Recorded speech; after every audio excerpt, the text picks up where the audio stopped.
31번부터 풀이해 보겠습니다. 31번은 동기발전기를 회전 계좌형으로 하는 이유가 아닌 것은 그랬어요. 여기서 회전 계좌형이라는 것은 말 그대로 계좌가 회전하는 형태. 알겠죠? 자, 계좌가 회전을 하고, 즉 회전자가 계좌고요. 그러니까 자속을 만들어내는 도체. 그 다음에 고정자가 뭐냐면 전기자예요. 그래서 다른 거하고 좀 다른 게 일반적인 발전기는, 그러니까 동기기가 아닌 직류 발전기나 얘들은 고정자가 계좌고 회전자가 전기자거든요. 얘는 그 반대로 돼 있어. 반대로 돼 있어. 그렇게 만드는 이유가 있을 거 아니에요. 그죠? 왜 그러냐면 절연이 쉬워요. 알겠죠? 그리고 우리 직류 발전기 마냥 슬립링이 없어요. 슬립링이 없기 때문에 간단하게 외부로 인출을 하는 거예요. 그러니까 직류 발전기는 슬립링이 반드시 들어가야 되거든요. 그래서 얘가 없기 때문에 더 구조가 간단하고 외부로 인출이 쉬워요. 그 다음에 여기 내용 보면 전기자가 고정되어 있지 않다 이렇게 돼 있는데 이거는 이 말하고 완전 정반대로 돼 있죠. 그죠? 아, 전기자가 고정자잖아요. 이 말이 틀린 거예요. 알겠죠? 그래서 이 뜻을 알면 답도 쉽게 찾을 수가 있어요. 그래서 몇 번? 3번이 되겠습니다. 32번. 자, 32번은 1차 권선과 2차 권선을 직렬로 접속하여 기전력을 얻어내는 방식의 변압기는 그랬는데 1차와 2차가 직렬로 돼 있어요. 아주 간단한 구조로. 자, 이런 변압기를 단권 변압기라고 하고 이걸 직렬로 연결한 이 권선에서 기전력을 얻어내는 거예요. 알겠죠? 뭐 누설은 자, 이 누설을 이용해서 전압을 변성을 시키는 거고 내처령은 철이 안쪽으로 들어가 있다. 외처령은 철이 바깥쪽으로 들어가 있다. 이런 뜻에서 이렇게 한자로 표현한 거죠. 그래서 1차, 2차 권선이 직렬이면 단권 변압기 3번이 정답이 되겠네요. 자, 33번 볼까요? 자, 33번 문제는 사극 중권 직류 전동기의 전기자 도체수가 284, 자속이 0.02웨버, 그 다음에 전류가 80A이고 토크가 72.4 뉴턴미터라면 회전수가 900rpm으로 주어졌어요. 지금 토크가 72.4의 뉴턴미터, 그 다음에 회전수 N이 900rpm 이렇게 주어졌는데 자, 앞에 주어진 얘들은 있잖아요. 사극중권의 전기자 도체수, 자속수, 부하전류 얘들은 약간 페이크라고 보시면 돼요. 페이크. 일부러 혼선을 주기 위해서 주어진 건데 얘를 가지고 여기 주어진 이 값을 가지고 토크를 구하면 정확히 72.4로 나와요. 어떤 식으로? 자, 토크의 원래 정의식이 직류 전동기면 2파이 A분의 PZ 파이의 IA죠. 자, 그리고 중권이니까 이 극수하고 A하고 똑같아요. 약분되면 요거 적용하고 제시 284, 자속이 0.02, 자, 그 다음에 전기자 도체 80A 이렇게 대입시키면 정확히 72.34 이렇게 나오거든요. 이게 72.4로 나온단 말이에요. 그러니까 얘를 아예 계산해서 문제도 주어졌어. 알겠죠? 그러니까 앞에 페이크에 속지 말고 그냥 바로 토크 보세요. 72.4. 자, 그럼 토크를 구하는 식은 두 가지 식이 있어요. 킬로그램으로 환산하는 게 있고 뉴턴으로 환산하는 게 있단 말이에요. 자, 킬로그램은 0.975의 n분의 p0. 그 다음에 뉴턴은 여기다가 9.8을 곱하면 9.5의 n분의 p0. 똑같은 식인데 문제에서 만약 킬로그램으로 물어본다면, 그러니까 토크를 킬로그램으로 물어보면 여기다 적용을 하고 뉴턴으로 물어보면 뒤에 식에다가 적용하면 돼요. 뭘 대입시키든 답은 똑같이 나와요. 알겠죠? 근데 문제를 보면 뉴턴메타로 주어졌으니까, 그러니까 여러분들이 만약에 이 식만 암기하고 있다면 여기다 9.8 곱하면 돼요. 그런데 요거까지 암기하고 있다면 아마 여기다가 대입을 시켜서 바로 P0로 정리하면 된단 말이에요. 자, 식 P0로 정리하면 얼마가 될까요? 자, 여기 있는 9.5와 n을 토크 쪽으로 이항을 시켜요. 얼마가 돼요? 9.5 나눠져 가죠. 그죠? 그 다음에 n은 곱해져 가죠. 이렇게. 여기다 대입시키면 돼. 얼마 나올까요? 9.5분의, 자, 토크는 72.4 주어졌죠. 그리고, 자, 회전수 900 주어졌죠. 이렇게 계산하면 돼요. 이렇게 계산하면 약 6,820이 나옵니다. 약간 오차가 있어요. 그래서 답은 몇 번? 4번이 되겠습니다. 4번. 좀 어려운 문제죠? 기계에서. 자, 다음 문제 볼까요? 자, 34번 문제 보시면 5.5kW 200V 유도전동기의 전전압 기동 시 기동 전류가 자, 150A예요. 그런데 Y델타 기동기로 사용을 한다 그랬어요. 자, Y델타 기동을 사용하게 되면 전전압하고 비교했을 때 어떤 차이가 발생을 하냐면 기동 토크, 그러니까 처음에 기동을 시킬 때 필요한 전류가 굉장히 많이 필요한데 얘는 기동 토크가 전전압보다 3분의 1로 줄어들어요. 알겠죠? 또 기동 전류도 똑같이 3분의 1로 줄어들어요. 이렇게 물어보는 문제도 있어요. 3분의 1 꼭 기억해 두시고 자, 보시면 전전압의 기동 전류가 150A니까 Y델타 기동은 기동 전류 자, 150A의 3분의 1 이렇게 계산하면 되겠네요. 그래서 몇 암페어? 50A가 되겠습니다. 4번이 정답이죠. 35번. 자, 35번 문제는 옥내에 건조하고 정제된 장소에 400V, 사용전압이 400V 이상인 경우에 시설할 수 없는 배선공사는 그랬는데요. 자, 옥내 배선은 우리가 다 암기하기에는 너무 많고 헷갈리고 그래요. 그런데 자, 이 몇 가지로 딱 정해져 있어요. 특수한 장소, 400V 이하, 뭐 이런 식으로 몇 가지 정해져 있는데 400V 이상을 넘어갔을 때 사용할 수 없는 공사 방법이 몇 가지가 있어요. 뭐냐면 몰드. 자, 몰드라 하면 여러분 옛날에 전화선 막 바닥으로 설치되어 있으면 베이스 붙이고 여기다가 전선 넣고 뚜껑을 닫는 게 있어요. 이걸 몰드라고 해요. 알겠죠? 규격이 한 3.5cm 정도 되는 자, 몰드인데 여기서 합성 수지 몰드가 있고 또 금속 몰드가 있어요. 그 다음에 플로어 덕트. 자, 플로어 덕트는 바닥 밑에, 이게 플로어가 바닥이잖아요. 바닥 밑에 공간을 만들어서 그 안에다가 전선이나 필요한 통신선 같은 걸 집어넣고 자, 밖으로 콘센트를 인출해내는 게 바로 플로어 덕트죠. 얘들은 바로 400V 이상이 되면 사용할 수 없는 공사 방법이에요. 그래서 몇 번이 정답일까요? 4번이 정답이 되겠죠. 다음 문제 볼게요. 36번. 자, 가연성 분진의 전기 설비가 발화원이 되어서 폭발의 우려가 있는 곳에 시설하는 저압 옥내 배선 공사 방법이 아닌 것은 그랬는데 자, 이것도 이제 특수한 장소에 공사하는 방법 중에 자, 약간 위험하잖아요. 가연성 분진이라 하면 자, 이 먼지인데 불에 붙으면 타는 가연성, 불연성 이런 말이 있는데 가연성은 불에 타는, 불연성은 불에 타지 않는 이런 물질. 대표적인 게 뭐가 있을까요? 화약 가루 같은 거. 그죠? 불에 타죠. 자, 이런 물질이 바로 가연성 분진인데 자, 폭발 우려가 있기 때문에 아무 공사를 하면 안 돼요. 근데 이런 공사 방법은 이렇게 세 가지만 잘 기억하면 답 잘 찾을 수가 있어요. 자, 모든 공사에 무조건 할 수 있는 게 뭐냐면 금속관하고 케이블이에요. 자, 금속관하고 케이블은 거의 맞는 공사라고 보시면 돼요. 어느 장소에나 다 시설이 가능.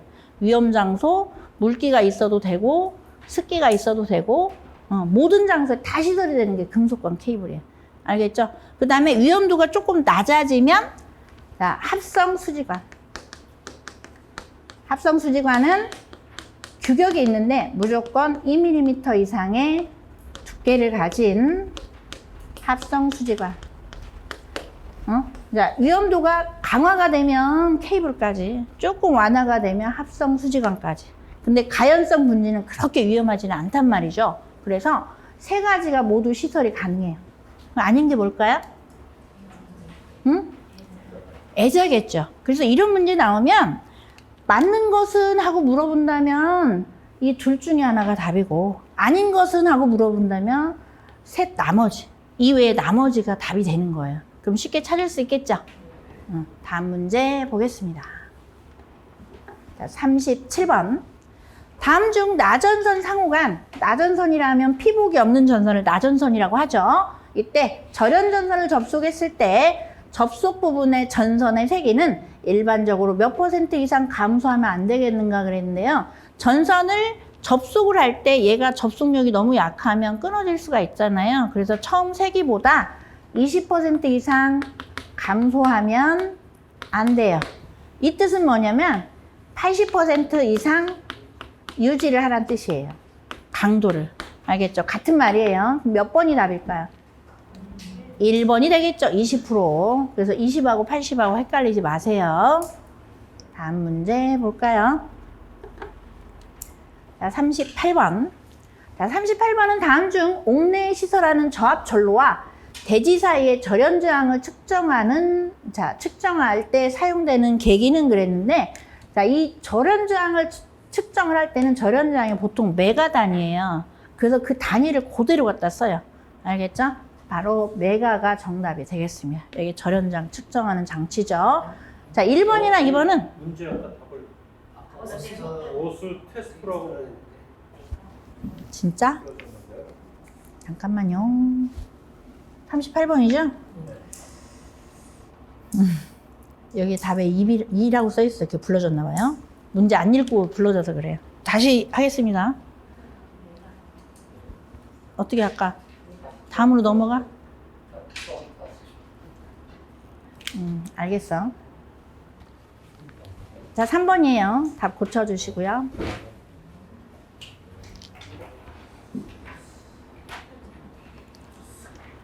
자, 38번 보겠습니다. 다음 중 옥내에 시설하는 저압전로와 대지 사이의 절연저항을 측정하는 계기는 그랬는데요.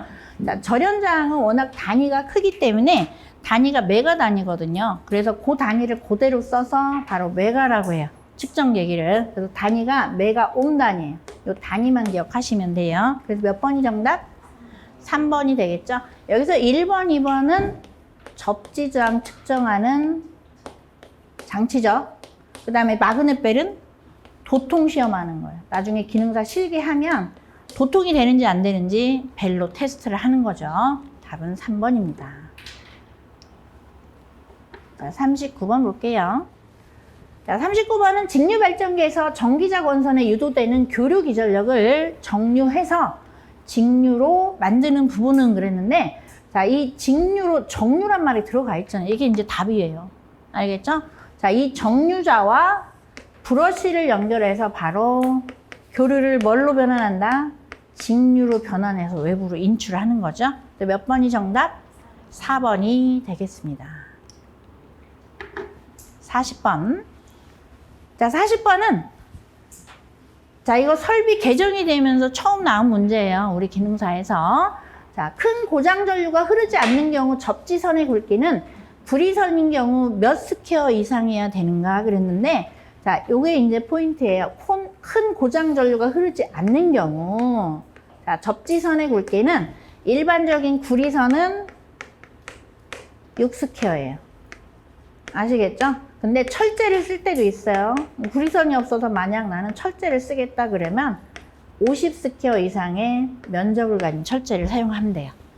아시겠죠? 그리고 큰 고장 전류가 흘러서 얘가 만약 피레기에 접속이 된다면 피레기에 접속된 접지선의 굵기는 자, 좀 커지죠. 16스퀘어. 이건 똑같고요. 그래서 이렇게 두 가지 기억하세요. 고장 전류가 크지 않을 때는 6이고, 그 다음에 고장 전류가 크면서 피레기에 접속이 되어 있을 때는 16스퀘어가 되겠습니다. 여기 나올 수도 있어요. 이것도 기억해 두세요. 다음 문제 볼까요? 41번. 자, 41번은 125의 저항 4개를 접속하여 가장 최소로 얻을 수 있는 저항은, 자, 최소로 얻으려면 합성장이 최소가 될 조건은 당연히 병렬이에요. 병렬 여러 개를 접속할수록 저항은 점점 작아지거든요.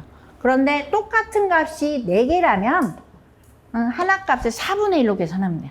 알겠죠? 병렬 합성 저항 구할 때. 그래서 120옴을 자, 4로 나눠주면 몇 옴? 30옴이 되겠죠. 만약에 5개다 그러면 5로 나눠주면 돼요. 여기에다가 개수, 병렬 회로 개수 적용을 해서 계산하시면 돼요. 자, 답은 1번이 되겠습니다. 자, 42번 문제는 전격 전류가 40A인 주택의 전로에, 자, 여러분 유튜브로 보시는 분들은 여기 이 말을 빼주시고요. 58A 전류가 흘렀을 때 주택에 사용되는 배선용 차단기는 몇 분 이내에 자동적으로 동작해야 되겠는가 그랬는데, 동작해야 된다는 것은 우리 설비에서 KC 규정에서 이 말을 뭐라고 표현하냐면 트립이라고 표현해요. 트립이 시작하는 전류. 알겠죠? 그래서 주택용, 주택에 사용되는 배선용 차단기 규정을 보면 63A 이하와 63A 초과 이렇게 분류가 돼 있죠. 그죠? 그러면 이때 얘가 1.15배에서는 동작을 하면 돼요, 안 돼요? 안 돼요. 이걸 뭐라고 하죠? 부동작이라고 해요. 1.15배가 흐르면 부동작이 돼야 되고요. 그 다음에 얘가 1.45배가 되면 이때 트립이 되는 거예요. 동작이라고 하기도 하고 얘를 트립이라고도 표현해요. 알겠죠? 트립이 되는 전류. 몇 분 이내에? 몇 분 이내에? 60분 이내에. 자, 트립. 그 말은 뭐냐? 만약 퓨즈라면 이 회로를 끊어주란 말이죠. 왜? 전류가 너무 많이 흘러버리니까 그 회로를 끊어줘서 화재가 나지 않도록 해주는 거예요. 이해하셨나요? 그래서 전류를 보면 40A였는데 58A 걸렸다면 이 비율을 한번 따져보세요. 얼마가 될까요? 큰 전류를, 자, 원래 전격 전류 40으로 나눠주면 돼. 그럼 정확히 1.45 나올 거예요. 그죠? 자, 1.45배가 흐르게 되니까 몇 분 이내에? 60분 이내에 동작할 것. 답은 60이에요. 그런데 이 문제는요, 답정너예요. 답이 정해져 있어. 60분밖에 없어. 무조건 60분이라고. 알겠죠? 그러니까 63A 초과한 경우는 몇 분으로 돼 있어요? 우리 규정에 보면 120분 돼 있는. 이걸로 나온 적이 한 번도 없다고. 기능사는 저압을 사용하다 보니까, 만지다 보니까 이 큰 전류는 문제에서 잘 언급 안 해요. 그래서 헷갈린다면 60분으로 답을 써도 거의 답이 나올 거예요. 알겠죠? 다음 문제 보겠습니다. 43번. 자, 이 문제도 좀 이해하기에는 난이도가 있는 문제인데, 자, 10A의 100W 전열기를 15A 전류가 흘렀다면 전열기 전력은 몇 W가 되겠는가 그랬어요. 자, 이 문제는 10A에서 100W가 발생을 했어요. 그런데 15A가 흘렀대요. 전류가 바뀌었어요. 그럼 전력도 당연히 커지겠죠. 그죠? 근데 이제 여러분들이 이제 어설프게 공부하면, 오메 법칙이니까 전류가 1.5배가 되면 전력도 1.5배가 되겠다. 이렇게 생각할 수도 있어요. 그렇게 생각하시면 안 돼요. 자, 전력 P는 VI, I 자승 R, R분의 V 자승 이렇게 세 가지 식이 있잖아요. 그죠? 여기서 자, 전류가 증가했다는 건 전압도 같이 증가했다는 뜻이에요. 알겠어요? 그러니까 얘가 증가하면 얘도 같이 증가하니까 결국은 같이 증가해서 1.5의 제곱배로 증가하는 거죠. 이해 갔나요?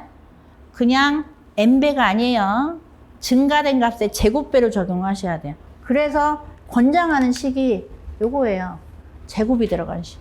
그러니까 전류의 제곱에 비례하니까 소비 전력 P는 전류 제곱에 비례하니까, 자, 이 바뀐 전력 P 다시는, 자, 전류가 1.5배 커졌고요. 요거의 제곱에다가 처음 전력 몇 와트?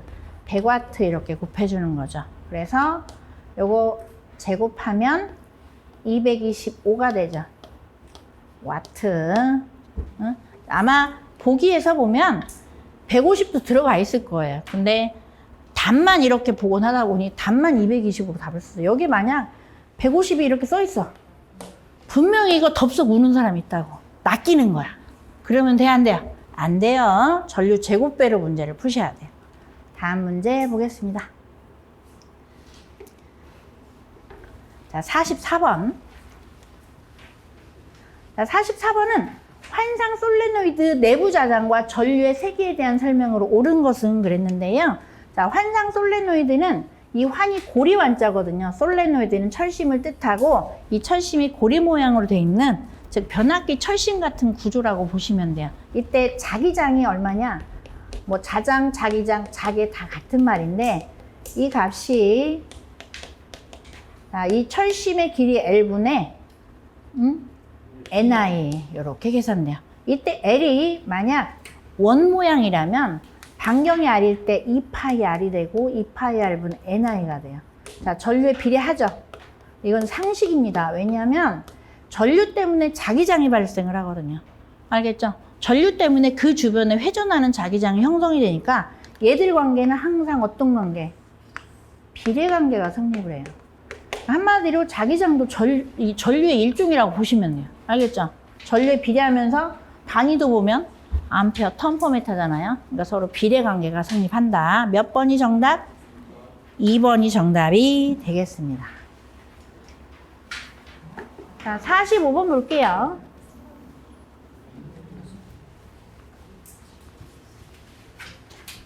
자, 45번 문제도 좀 어려운 문제예요. 자, 두 개의 평행한 도체가 공기 중에 20cm 떨어져 있고 100A 전류가 흐르고 있을 때 1m당 발생하는 힘은 몇 뉴턴인가 그랬는데, 자, 이게 평행 도체 사이에 작용하는 힘 바로 전자력입니다. 이 전자력도 기능사에 꼭 출제되는 유형이에요. 그러니까 이렇게만 나오지는 않고 여러 가지 응용돼서 나와요. 두 개의 도체가 이렇게 나란히 가설이 돼 있다면 이 전선 간에 작용하는 힘, 자, 거리가 Rm일 때 전류 방향이 이렇게 같으면 흡인력이 작용을 하고요. 전류가 만약 반대로 흐르고 있어요. 반대로 흐르고 있으면 무슨 힘? 반발력이 작용을 해요. 자, 이런 것도 물어봐요. 전류 방향 반대면 왕복으로 많이 문제에서 주어져요. 자, 같으면 흡인력이 작용해요. 그래서 이격거리를 두는 거예요. 서로 끌어당기니까. 이 힘의 세기가 얼마냐? R분의 2의 아이오나이트 곱하기 10의 마이너스 7승. 이렇게 계산돼요. 자, R은 20cm니까 메타를 고친 몇 메타? 0.2m. 2 곱하기 아이오나이트 똑같아요. 100A, 100 곱하기 100에다가 자, 10의 마이너스 7승. 그러니까 이 식을 암기하셔야 돼요. 다양하게 응용돼서 나온단 말이에요. 꼭 암기하세요. 요거 계산하면 자, 이렇게 약분해서 10이 되고 10의 5승하고 얘하고 환산하면 10의 마이너스 2승이죠. 요거 얼마? 0.01이 되겠죠. 답은 몇 번? 3번이 되겠네요. 자, 46번. 자, 이 문제는 복원을 해보니 오류가 있어요. 학교 간 사람은 아마 이의제기 안 할 건데 한 문제 가지고 달랑달랑 하시는 분들은 아마 이의제기 할 수 있어요. 왜 틀렸냐면 자, 애매버의 자극이 공기 중이라고 했어요. 공기 중에서 R메타 떨어져 있을 때 자개의 세기를 구하래요. 그럼 공기 중에서는 투자율이 뮤제로 US인데 얘가 1이니까 뮤제로만 적용을 한단 말이에요. 공기 중에서. 그래서 자개의 세기를 정리해보면 자개의 세기가 4파이 뮤제로 R의 제곱분의 M. 근데 이거에 대한 답이 없잖아요. 그러니까 할 수 없이 뮤S까지 적용을 해서 4파이 뮤제로 뮤S R 제곱분의 M으로 이렇게 답을 쓰면 돼요. 그래서 몇 번이 정답이에요? 그러니까 답은 2번이 있어. 근데 정확한 답은 얘를 빼야지 정확한 답이 되겠죠. 뮤S가 1이니까. 그죠? 자, 47번 문제는 단상 전파 사이리스터 정류 회로에서 점호각이 60도일 때 정류 전압은 몇 볼트인가? 단 전원 측 전압의 시료값은 100볼트이고 유도성 부하이다 그랬는데, 자, 이 문제는 이제 사이리스터를 가지고 자, 점호각까지 제어하는 게 바로 이 정류 부분 사이리스터의 특징이에요. 자, 직류분을 구할 때 직류분 ED는 DC 약자 따서 ED는 자, 단상 전파면 0.92예요. 일반적인 정류회로는. 그러니까 다이오드 정류면 이 점호각이 없기 때문에 그냥 0.92. 이때 2는 여기서 주어진 시료값이에요. 알겠죠? 그런데 이렇게 점호각 주어졌을 때 사이리스터는 코사인 알파 점호각 이렇게 곱해서 계산하셔야 돼요. 0.9 곱하기 직류분, 시료값이 100볼트죠? 100 곱하기, 자, 60도니까 코사인 60도. 요거 계산하면 45볼트 나오죠? 답 몇 번? 4번이 되겠네요. 다음 문제 볼까요? 자, 48번은 교통신호등 제어장치 2차 측 배선의 제어회로의 최대 사용전압은 몇 볼트인가 그랬는데, 자, 이 교통신호등은 이 도로에 있는 교통 신호등을 제어하는 회로예요. 그래서 이 차측은 사용전압이 몇 볼트? 사용전압이 300볼트고요. 그 다음에 사용할 수 있는 이 차측 배선은 2.5 스퀘어 이상의 연동연선을 사용을 해야 돼요. 그래서 여기에 해당되는 게 최대 사용전압 몇 볼트다? 300볼트가 되겠습니다. 3번이 정답이 되겠네요. 자, 다음 문제 볼까요? 자, 49번 보겠습니다. 자, 49번은 삼상 6600V 1000kVA 발전기의 전류 용량과 역률이 70%일 때 출력을 구하라 그랬는데, 자, 지금 발전기 용량이 요 단위를 잘 보면 kVA죠. 요건 무슨 전력이에요? 피상 전력이에요. 역률이 적용이 안 된 전력. 이때 전류 용량은, 자, 여기 주어진 삼상전압 6600V를 가지고 계산하면 피상 전력, 삼상 전력 구하는 식이 바로 루트 3 VI입니다. 응? 만약에 얘가 와트면 코사인 세타를 곱해야 되고요. 근데 kVA니까 역률을 절대 곱하면 안 돼요. 자, 이 식을 가지고 전류를 정리하면 얼마? 루트 3 V분의 피상 전력 PA. 응? 자, 루트 3 곱하기, 자, 6600V죠? 그죠? 자, 6.6kV로 환산하고 얘는 피상 전력 1000kVA 이렇게 대입시키면 되겠네요. 그렇게 해서 계산기 눌러보면 몇 암페어 나와요? 전류가 87.48 나오나요? 87.48A가 되고요. 자, 전류는 구해졌고, 그 다음에 계산할 게 역률 70%일 때 출력을 물어봤잖아요. 자, 단위를 잘 보면 출력이 킬로와트죠. 그죠? 자, 여기다가 역률을 곱하면 킬로와트가 나와요. 그래서 출력 P는 피상전력 kVA에다가 뭘 곱한다? 역률 코사인 스타. 역률이 바로 70%잖아요. 0.7 곱하면 돼요. 자, 1000에다가 0.7 곱하면 얼마? 7000이 되겠죠. 아, 700? 700이 되겠죠. 그래서 답은 몇 번? 700W, 킬로와트. 바로 3번이 되겠습니다. 다음 문제 볼까요? 50번. 자, 50번은 자석 밀도 1 웨버퍼미터의 제곱은 몇 가우스인가 그랬는데, 이 자석 밀도는 실제로 이 단위가 굉장히 큰 단위예요. 우리 기기 장치를 만약 자석을 이용해서 만든다면 웨버라는 단위 자체가 크기 때문에 이 단위는 잘 안 써요. 자, 이 단위가 바로 1 웨버퍼미터의 제곱인데, 얘를 가우스 단위로 환산하면 웨버가 맥스웰이에요. 그래서 10의 8승 맥스웰로 바뀌고, 그 다음에 면적, 메타의 제곱이, 자, 제곱 센치 단위로 바뀌면 이렇게 환산이 되면서 이걸 약분하니까 얼마가 돼요? 10의 4승이 되겠죠. 이 단위를 우리가 뭐라고 읽냐면 가우스라고 읽어주는 거예요. 알겠죠? 원래 단위는 맥스웰 퍼 제곱 센치인데 이 단위를 가우스라는 사람이 자신의 성을 따서 이렇게 붙여준 거란 말이죠. 그래서 몇 번이 정답? 10의 4승. 여러분 시험장 가서 유도하지 말고 그냥 10의 4승으로 암기해 두시면 돼요. 다음 문제 보겠습니다. 51번. 5웨버의 자속이 이동하여 2줄의 일을 하였다면 통과한 전류는 몇 암페어인가 그랬습니다. 자, 이 문제 보시면 자속 주어졌고요. 자속 5웨버, 그 다음에 2줄의 일을 했어요. 이때 자속이 한 일이 있어요. 자속이 이동하면서 한 일 W는, 자, 파이 I로 계산이 돼요. 파이 I. 그럼 전류 I로, 문제에서는 얘를 물어봤으니까 I로 정리하면 파이분의 W가 되고, 파이는 자속 5웨버, 그 다음에 W는 한 일, 2줄, 얼마? 0.4 암페어가 되겠네요. 3번이 정답이죠. 그 다음에 52번. 자, 52번은 캡타이어 케이블. 자, 캡타이어 케이블을 조영제에 시설하는 경우 그 지지정상 거리는 몇 메타 이하마다 하여야 되는가 그랬는데, 자, 이 케이블 중에 캡타이어라는 건 뭐냐면 타이어 재질이에요. 타이어 재질. 그러니까 자동차 바퀴 같이 튼튼한 고무 재질을 바로 타이어라고 해요.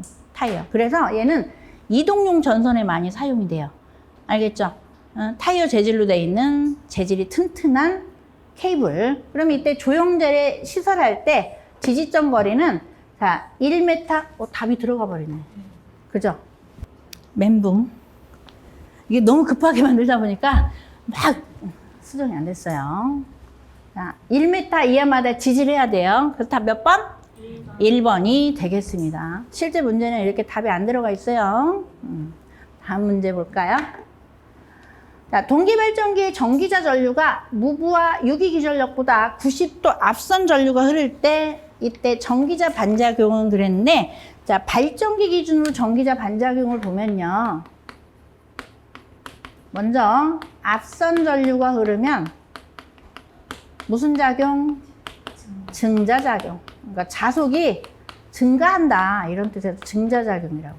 그 다음에 자 뒤진 전류가 흐르게 되면 이때는 감자작용. 그 다음에 동상의 전류가 흐르면 이때는 교차자화작용. 이렇게 세 가지 전기자 반작용이 있죠. 그러니까 발전기 기준으로 정확히 기억해 두시면 전동기는 그 반대로 취해주면 돼요. 알겠죠? 전동기는 앞서면 감자, 뒤지면 증자 이렇게 기억해 두시면 돼요. 그래서 답 몇 번? 1번이 되겠습니다. 54번. 자, 54번은 삼상 유조전동기 운전 중에 급속 정지가 필요할 때 사용되는 제동법은 그랬는데 자, 정지를 급하게 한다면 상을 바꿔서 역회전시켜서 정지시키는 방법이 있어요. 이거 뭐라 한다? 역상제동이라고 해요. 역상제동. 그래서 정답은 4번이 되겠습니다. 자, 55번 볼게요. 자, 55번은 자, 시정수와 과도현상과의 관계로 설명이 옳은 것은 그랬는데 자, 시정수는 사실 기능사에서는 시정수가 나올 수가 없는데 가끔 이게 섞여 들어가요. 기사 문제가 이렇게 문제가 섞여 들어가게 돼요. 시정수는 시간 개념이에요. 뭐다? 시간이에요, 시간. 시간인데 어떤 제어계가 만약 불안정하다면 이 불안정한 시기에 몇 %에 도달하는 시간이라고 보시면 돼요. 알겠죠? 예를 들어서 전류가 만약 직류로 나타난다면 이 전류가 처음부터 이렇게 직류로 딱 나타나는 게 아니라 만약 10A 전류가 있다고 보세요. 이 전류가 바로 나타나는 게 아니라 이런 식으로 나타난단 말이에요. 그러면 10A가 나타나기 전까지 여기를 뭐라 하냐면 과도기간이라고. 아시겠죠? 불안정한 시기. 우리가 전등 불 켜도 바로 들어오지 않고 약간 시간 소요되잖아요. 그걸 과도기라고 표현하면 돼요. 알겠죠? 그러면 이 시정수라는 건 뭐냐면 이 과도기간 중에 어느 정도 63.2%까지 도달하는데 걸리는 이 시간. 이 시간을 뭐라 한다? 시정수라고 해요. 그럼 얘가 짧으면 여기에 빨리 도달하는 거잖아요. 그죠? 그러니까 시정수의 의미는 얘가 짧으면 과도기간도 짧아져요. 뭔 뜻인지 아시겠죠? 여기에 빨리 도달하니까. 근데 시정수가 길어지면 과도기간도 길어져요. 그러니까 시정수가 커지면 과도기간도 길어진다. 그래서 여러분들이 구분하실 때 시정수하고 과도기간은 서로 비례관계가 성립한다. 이렇게 기억해 두시면 돼요. 맞는 게 몇 번일까요? 답 없죠? 제가 여기다 답을 넣는다는 걸 자, 프린트물은 수정해서 나갈 겁니다. 자, 문제 이해하셨죠? 시정수의 개념 잡히면 이제 과도기간도 이해가셨죠? 서로 비례관계다 이렇게 기억해 주시면 돼요. 그래서 정답 몇 번이다? 자, 3번으로 고쳐주시면 되겠습니다. 자, 56번. 자, 56번은 30마이크로페럿과 40마이크로페럿 두 개의 콘덴서를 병렬로 접속한 후 100V의 전압을 가했을 때 전 전하량은 몇 쿨롱인가 그랬는데 자, 이 전하량 관련된 문제도 시험에 잘 나오죠. 자, 30, 40 두 개가 병렬이에요. 자, 콘덴서는 특징이 뭐냐면 일반적인 계산이 저항과 반대로 계산돼요. 그래서 병렬일 때 합으로 계산이 돼요. 그럼 합성 정전 용량을 C제로로 한다면 30과 40을 병렬이니까 더해서 마이크로니까 여기다 10의 마이너스 6승 단위 때문에 이렇게 환산해서 얼마로 구할 수 있죠? 70 곱하기 10의 마이너스 6승 자, 페럿으로 이렇게 계산할 수가 있습니다. 근데 이게 문제가 아니고 뭘 계산하라? 전하량을 구하라. 전압을 100V가 했을 때 전하량 Q는 이것도 꼭 암기하세요. CV. Q는 CV. 자, 여기서 계산된 C0V. 자, C0가 70 곱하기 10의 마이너스 6승이고요. 자, 전압이 100V니까 요것만 그냥 10의 승수로 환산해 준 거예요. 그러면 70 곱하기 10의 마이너스 4승이 되겠죠. 쿨롱 몇 번? 4번이 되겠네요. 자, 57번 볼게요. 자, 57번도 사실은 거의 기사 문제 수준급이라고 보시면 돼요. 자, 57번 문제는 비정연파 종류에 속하는 사각파의 전개식에서 기본파의 진폭은 그랬습니다. 이때 최대값 V 맥시멈이 20V, 주기 T가 10ms로 이렇게 주어졌는데 이 사각파의 진폭이라 하면 시로값을 뜻하는 거고요. 자, 파이분의 4의 VM으로 계산이 돼요. 이건 적분을 통해서 얻어진 결과이기 때문에 유도해달라 하지 마세요. 수학이 아니니까. 알겠죠? 자, 파이분의 4의 VM이고 파이분의 4 곱하기 VM이 20V예요. 요거 계산하면 얼마 나와요? 약 25.47V가 나와요. 답은 1번이죠. 그죠? 자, 그 다음에 한 가지 더 기억해 주실 게 뭘 물어보냐면 주파수를 물어봐요. 주파수. 이 주파수는 주기하고 어떤 관계? 역수관계예요. 그래서 10ms 주어지면 10 곱하기 밀이니까 10의 마이너스 3승분의 1 해서 100Hz가 되는데 단순하게 기본파를 물어보는 게 아니라 3구조파의 주파수를 물어볼 때가 있어요. 이렇게 나오는 사람도 있을 거예요. 분명 시험 보시는 분은. 3구조파 주파수는 기본파의 3배예요. 그래서 3구조파라고 표현해요. 알겠죠? 기본파 9에서 3배 하면 3 곱하기 100 해서 몇 헤르츠? 300Hz가 되겠습니다. 이거에 관련된 문제도 있으니까 이것도 같이 기억해 두시면 좋을 것 같아요. 답은 1번이고요. 58번 볼까요?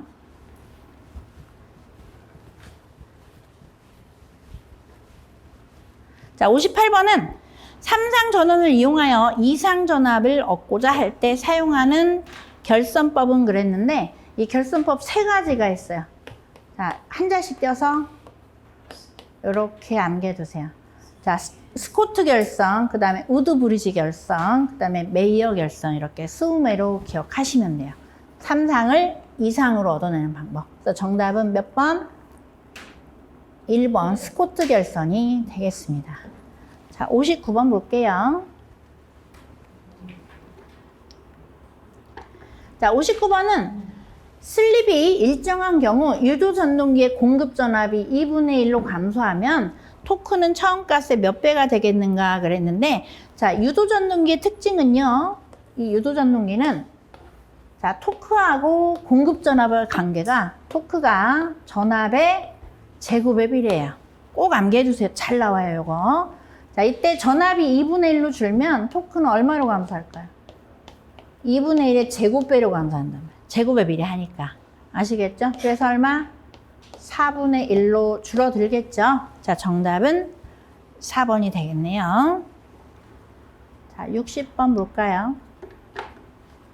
자, 60번은 변압기 1차에 6000V를 가할 때 2차 전압이 200V라면 변압기의 권수비는 너무 쉬운 문제죠? 변압기도 거의 항상 나오는 유형인데, 자, 권수비 A는 2차 전압 V2분의 1차 전압 V1이죠. 그죠? 전류는 반대로 I1분의 I2예요. 반대로 들어가요. 이 비율이. 자, 전압, 2차 전압이 200V, 1차 전압 6000V니까 요거 계산하면 30 나오죠? 그죠? 자, 정답은 3번이 되겠습니다. 자, 이렇게 해서 23년 3회차 기출문제, 보건문제를 풀어드렸고요. 자, 유일하게 이번에 안 나온 게 V결선이 안 빠지고 나오는데 안 나왔어요. 보면 이거 한 사람이 다 보고 난 거라 유일하게 안 나왔으니까 V결선도 좀 보고 들어가세요. 아시겠죠? 수고하셨고요. 꼭 합격 기원하겠습니다. 감사합니다.